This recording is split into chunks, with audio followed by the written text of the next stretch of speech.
Welcome to the Success Series podcast, brought to you by the Presto Post.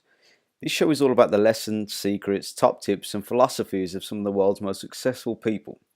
Each episode is dedicated to one well-known name, be them artists, writers, actors, investors, businessmen or women, and so on, and the practical wisdom they think will be helpful to you. These podcasts are not done by us, however. Instead, we've taken the best clips and soundtracks we can find on the web, polished them up, and distill them into what we like to call nutritious audio snacks. Nutritious audio snacks. The magic number is 7. This is the number of lessons we aim to fit into each podcast. We apologise in advance, though, for the times when we break that rule, which could be more often than not. Usually we'll do a short introduction of each podcast guest, but today's guest, unless you've been living like Tarzan for the past 15 years, needs nothing of the sort. In fact, it's very likely that even Tarzan, if there is one out there, knows about Dwayne The Rock Johnson. He shot to fame in the late 90s through the WWE and was, at the time, the company's first third-generation wrestler.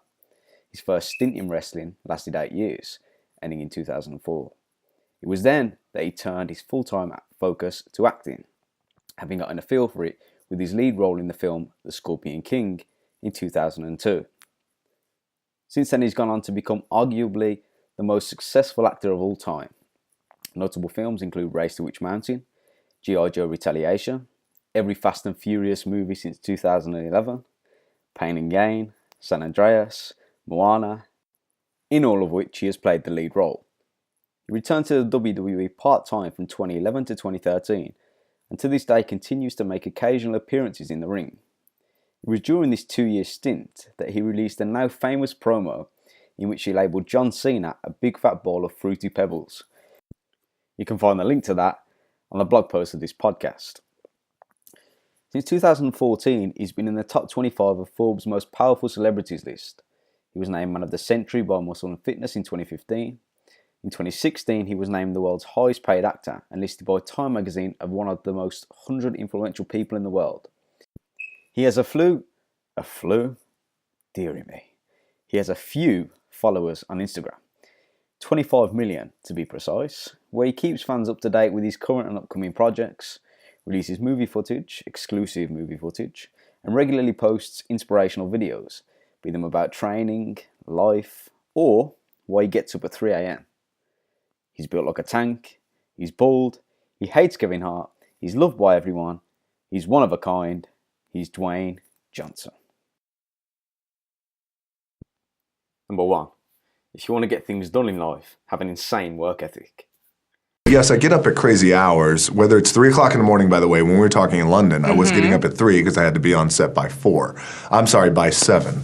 So whatever time my call time is, and I tell this to studios and directors and our producers, whatever time my call time. So my call time is at 7, then you back your clock up 4 hours, and then that's when I get up. And I'll train twice. I'll get my cardio in and breakfast, and then I'll go hit the weights. Clanging and banging, we call it. Jack and iron. But like, what time do you go to bed? I mean, you might shoot really late at night. I'm averaging, on a movie, I'll average probably about 5 hours of sleep. Okay. Number 2. When you're suffering, hold on to your faith. I found that with depression, one of the most important things you could realize is that you're not alone. You're not the first to go through it. You're not going to be the last to go through it. And oftentimes it happens. You feel like you're alone, and you feel like it's only you, and you're in your bubble. And I wish I had someone at that time who could just pull me aside and, hey, it's going to be okay. It's going to be okay. So I wish I knew that. You just got to remember. Hold on to that fundamental quality of faith. Have faith that on the other side of your pain is something good. After about a month and a half of staying in that little apartment and cleaning, I got a phone call from the head coach of the team who cut me, the head coach of the Calgary Stampeders. He called me and he said, hey, I know we cut you, but I'd like you to come back. I said, okay, I appreciate that, coach. Thank you very much. I'll think about it. And he said, okay, great. I hung up the phone, and my dad said, you gonna do it, right? I said, no, I don't think so. I think I'm done with that. And he goes, what? I said, my gut tells me I'm done. He said, what are you gonna do? I took a deep breath. I said, I'd like to get into the business. He said, what business? I said, the wrestling business. He said, you are throwing it all away. It is the worst mistake you will ever make. He said, you're ruining your career. I said, maybe I'll be no good. But I feel like in my heart I have to do this. And I either need you to train me or need you to not train me. My dad rose to the occasion, said, I'll train you. And it wound up being one of the greatest chapters in my life.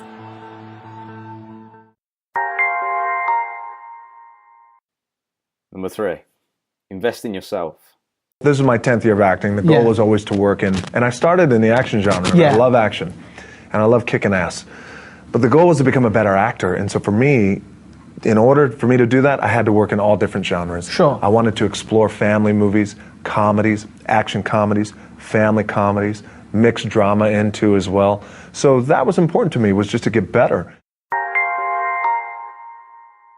Number 4, you know that thing that you really, really, really want? Well, not getting it could be the best thing to ever happen to you. To show you guys this view, it is spectacular, of one of my favorite cities in the world, Vancouver, Canada. And look, I've dropped my blood and sweat in this city, wrestled multiple matches in this city, shot big movies in this city. But one thing that a lot of people don't know that I want to share with you guys is when I was 22 years old, I came to this city for the first time. I was playing in the Canadian Football League, playing my first pro football game. I was playing for the Calgary Stampeders. We were playing the BC Lions. I was so excited. 2 days later, I got cut. A dream shattered, sent home with $7 in my pocket. I was like, wait, no, I gotta play in the NFL eventually. Those are my big goals. That's my dream. You realize that playing in the NFL was the best thing that never happened, because it got me here. So my point is, look, you're gonna get your ass kicked. We're gonna get the shit kicked out of us.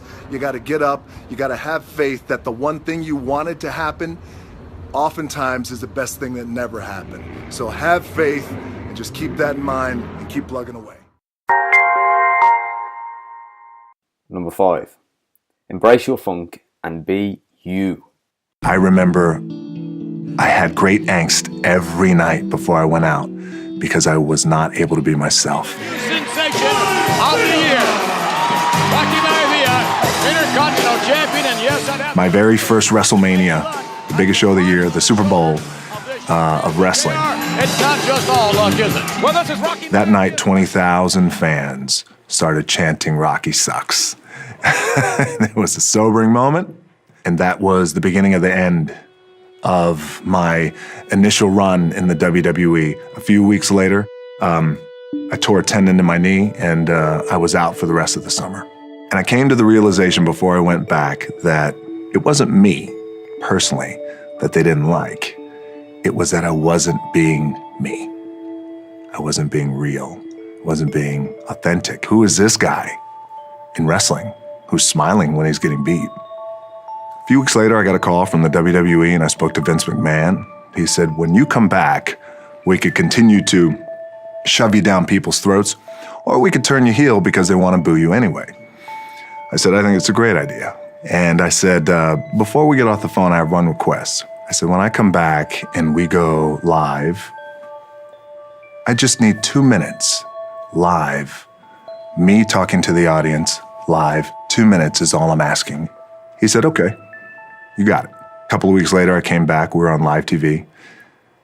I grabbed the microphone. Fans were already booing. They started chanting, "Rocky sucks." In arenas across the country, I heard chants of "Rocky sucks." I said, I may be a lot of things, Well, Rocky Maivia is a lot of things, but sucks isn't one of them. but sucks isn't one of them. In that moment, The Rock was born. And about a month later, I was the hottest heel in the company. And things were on fire. the greatest lesson about that is be you. Be yourself. Whether it's in entertainment, whether it's out in public, whether you're a celebrity or not, whatever. And the most powerful thing you can be is yourself. Number 6. Rock. How do you harmonize happiness and the struggle? There's a few things. I always try and make sure that I find time every day to be grateful for everything that I have. When you start off our days finding things to be grateful for, it inevitably leads to a greater happiness. So every day I wake up, I'm a grateful man for everything that I have, but I'm also very quick to make sure that when something needs to get done, and you have to either articulate it to somebody else, and you have to set a protocol, and you have to set parameters, and you have to lay the smack down, you got to do it in a firm way. I do it in a kind way, but I also do it in a firm way. And when it comes to laying the smack down, if anybody's rude or if anybody is treating other people rudely or unkindly, I'll happily step in. And they don't want any bit of this. All right, don't let this smile fool you. Because this is 260 pounds of kick somebody's fucking ass around here. Can we cuss on this thing? Yeah, we can cuss. Good. Fuck yeah. And finally, number 7. There is always time for pranks. I love April Fools, but the thing about it is I love doing, but my April Fools runs the entire year. I see, yes. So I'm for similar. example, yeah, because it's like April Fools, everyone's expecting it. So this past, around Christmas time, we were getting ready to make a big announcement for a movie, and I called my agent. I was overseas, and I called my agent, Brad Slater. I woke him up in the middle of the night, and I was like, hey, man, I got to talk to you. He's like, what's going on? What's wrong? I said, I don't know how it happened, but my cousin, who was on tour with us, I said, just got busted with prostitutes, and my name is attached to it now, and it's all getting ready to hit the press. He started freaking out. I was like, Brad, are you okay? He was getting emotional. Oh my God, what are we gonna do? Okay, hold on. And he goes, I'm gonna be calm in the pocket. I'm thinking about this, hold on. And I was like, I don't know what to do. I think there's multiple prostitutes with this thing. There's a whole ring over here. It's unbelievable. Had him going and going and going, and finally, I was like, oh, Brad. He's like, what? I was like, December Fool!